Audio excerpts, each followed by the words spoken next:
réalité virtuelle immersive. Vous avez bien entendu, immersive. Bonjour Aurélien Rouquet. Bonjour Jean-Philippe. Professeur à Neoma Business School de logistique supply chain management.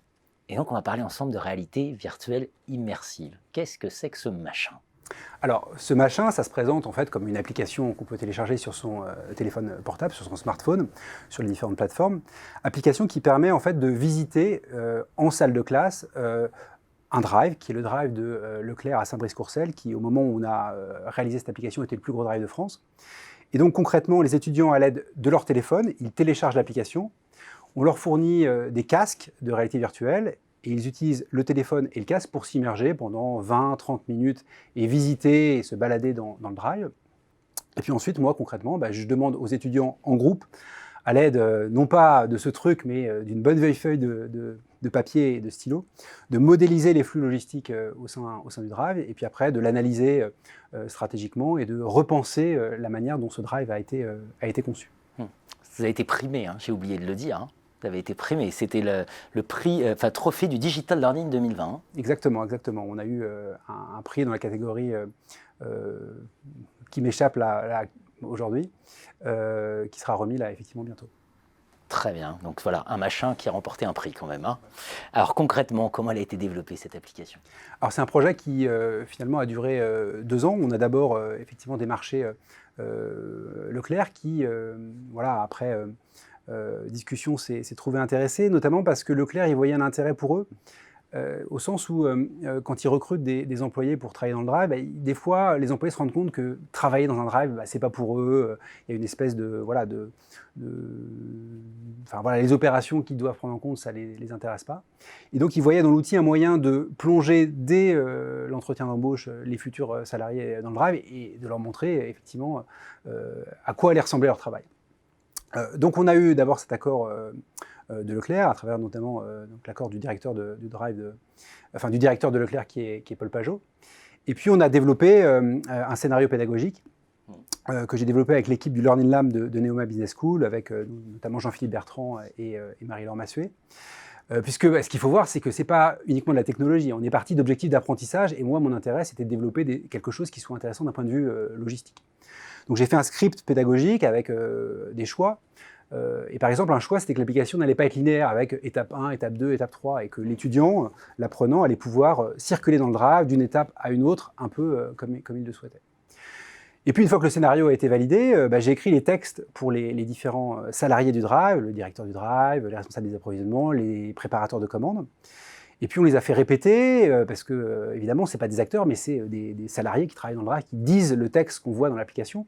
Mais comme ce ne sont pas des acteurs, il fallait qu'on leur écrive un texte, qu'ils se l'approprient, etc. Et puis on a tourné dans le drive, on les a filmés. On a fait aussi des captures à 360 des différentes parties du drive qui peuvent être vues dans l'application. Et puis notre prestataire a développé l'application, on l'a débuguée, et puis on l'a testée, et ça fait maintenant 2 ans qu'on l'utilise auprès de plus de 1000 étudiants. Excellent. L'intérêt pédagogique pour l'étudiant? Alors il y a 4 intérêts finalement pédagogiques à cette application. Le premier intérêt, c'est le côté expérientiel. Je peux très bien en cours expliquer ce qu'est un entrepôt, à quoi il sert, quelles sont ses fonctions.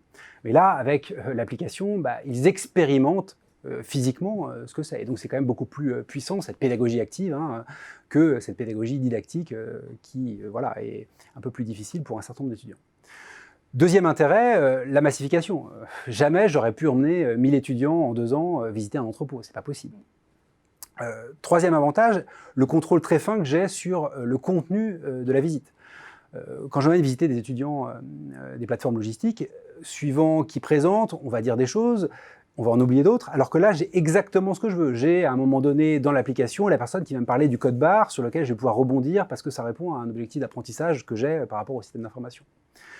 Et puis, le dernier point, c'est que ça introduit de la variété dans l'expérience pédagogique. Et ça, on sait qu'à l'heure où nos étudiants ont du mal à regarder un film 3 minutes, c'est très important d'avoir cette variété. Et c'est un peu quelque chose qui est nouveau, dont ils n'ont pas l'habitude. Et ça enrichit leur expérience pédagogique.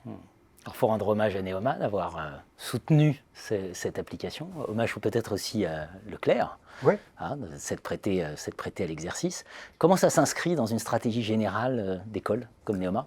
Alors très clairement, le but de Neoma, c'est de développer un maximum de pédagogie expérientielle. Et cet outil-là, il sert effectivement à développer ce type de pédagogie, puisque l'étudiant en salle de classe, il expérimente le fait de visiter quelque chose à l'extérieur.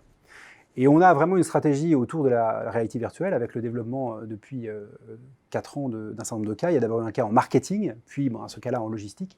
Et là, actuellement, on est en train de tester un cas plutôt centré sur les ressources humaines. L'idée étant vraiment de développer une bibliothèque de cas en réalité virtuelle. D'accord. C'est pour Neoma en propre ou ça peut s'étendre à d'autres universités? Voilà, ça c'est... Alors tout à fait. En fait, ce qu'on fait, c'est que les cas, quand ils sont développés, la première année, on les utilise uniquement au sein de Neoma. Voilà, il y a un effet de priorité pour nos étudiants, d'exclusivité. Et puis après, ces cas sont disponibles pour les autres écoles, les universités, n'importe qui, via la centrale des cas et médias pédagogiques, où il y a le cas avec aussi tout le matériel pédagogique qui va avec, les slides, le corrigé, etc. Et il y a même une version anglaise que nous, on commercialise. Donc aujourd'hui, c'est tout à fait possible d'utiliser ce cas-là, ainsi que le cas en marketing, et puis bientôt, quand il sera disponible dans un an, le cas en ressources humaines.